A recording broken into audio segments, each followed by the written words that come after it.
ताकि इन मजबूर और गमज़दा लोगों जो मरीजों के साथ तकलीफ में हैं, परेशानियों में हैं, उनकी मदद के लिए। दोस्तों, मैं फराज मलिक। उड़ीसा के बालासोर में दर्दनाक ट्रेन हादसा हुआ। 250 से ज़्यादा लोगों की जान चली गई, हज़ारों लोग घायल हॉस्पिटल में एडमिट हैं। ऐसे में मुसलमानों की तरफ से जो काम किए गए इस हादसे के बाद वो आपको दिखाऊंगा। मेरा मकसद यहाँ पर हिंदू मुसलमान करना नहीं है, न ही किसी को बड़ा दिखाना है, बल्कि ये खबर उन एजेंडाधारियों के लिए है जो लोग इस हादसे पर भी अपना एजेंडा सोशल मीडिया पर चला रहे थे, नफरती एजेंडा। और वो एजेंडाधारी सुरेश चौहान के और उसके कुछ रिपोर्टरों ने किस तरह का एजेंडा चलाया वो मैं कल की रिपोर्ट में आप लोगों को बता चुका हूँ। ऐसे लोगों के लिए ये खबर है। मुसलमानों ने क्या कुछ किया है वो आपको दिखाऊंगा, लेकिन इससे पहले इनको बता देना चाहता हूँ कि रेलवे की जाँच में शुरुआती रिपोर्ट सामने आई है, उसमें मानव फेलियर की वजह से, मानव गलती की वजह से ये बड़ा हादसा हुआ है, यानी इसमें इंसान की गलती है। शुरुआती जांच के बाद जो रिपोर्ट सामने आई है उसमें बताया गया है कि कोरोमंडल एक्सप्रेस को पहले ग्रीन सिग्नल दिया गया, उसके बाद वो सिग्नल वापस ले लिया गया। ग्रीन सिग्नल दिया गया कोरोमंडल एक्सप्रेस को लूप लाइन पर जाने का, लेकिन उसको फौरन वापस ले लिया गया। लेकिन तब तक कोरोमंडल एक्सप्रेस लूप लाइन पर निकल चुकी थी।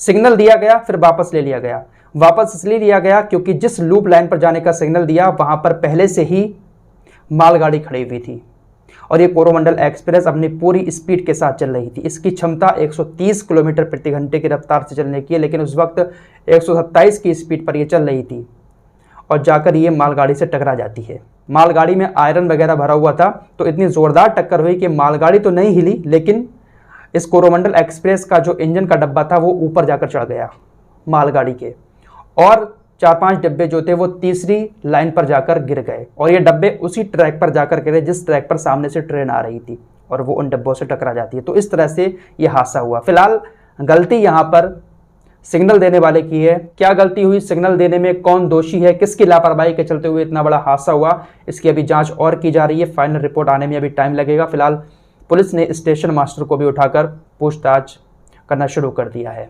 फिलहाल ये पूरा मामला एक लापरवाही का, गलत सिग्नल का है, जिसके चलते हुए इतना बड़ा हादसा हुआ। अब ऐसे में लोग मदद के लिए आगे आ रहे हैं। भयावह मंजर आप लोगों ने देखा होगा, लाशों के ढेर लगे हुए हैं, घायलों से हॉस्पिटल भरे हुए हैं, तो लोगों को मदद की इस वक्त ज़रूरत है। ऐसे में दरगाह आला हजरत से जुड़े संगठन जमाते रजा ने इस हादसे पर दुख जताया है। साथ ही साथ इस संगठन की तरफ से कहा गया है कि हम इस हादसे में घायलों की हर संभव मदद करेंगे। हमारी जितनी भी ब्रांच हैं उन सबको हमने आदेश दे दिया है, सभी ब्रांच से घायलों के लिए मदद भेजी जाएगी। आपको बता दें, जमात रज़ाए मुस्तफ़ा 105 साल पुराना संगठन है, तो ये घायलों की मदद के लिए आगे आया है। साथ ही साथ जमीयत उलमाए हिंद की टीम भी पीड़ितों की मदद के लिए आगे आई। तस्वीरों में आप लोग देख सकते हैं, जमीयत उलमाए हिंद के लोग खाना बनाकर पीड़ितों के पास पहुँचे। जो लोग घायल हैं, हॉस्पिटल में हैं, उनकी हर संभव मदद की, लोगों को खाना खिलाया।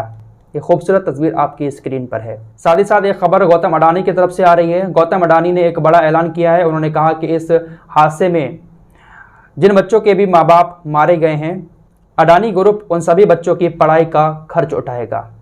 जीवन भर उनकी पढ़ाई का खर्च अडानी ग्रुप उठाएगा जिन बच्चों के माँ बाप इस ट्रेन हादसे में मारे गए हैं। तो सभी की तरफ से इस तरह की मदद की जा रही है। फिलहाल ये खबर मैंने इसलिए बताई क्योंकि जो एजेंडाधारी हर मामले में कहीं ना कहीं हिंदू मुस्लिम का एंगल निकालने की कोशिश करते हैं, मुसलमानों को कहीं ना कहीं टारगेट करके नीचे दिखाने की कोशिश करते हैं, ये खबर उन लोगों के लिए है।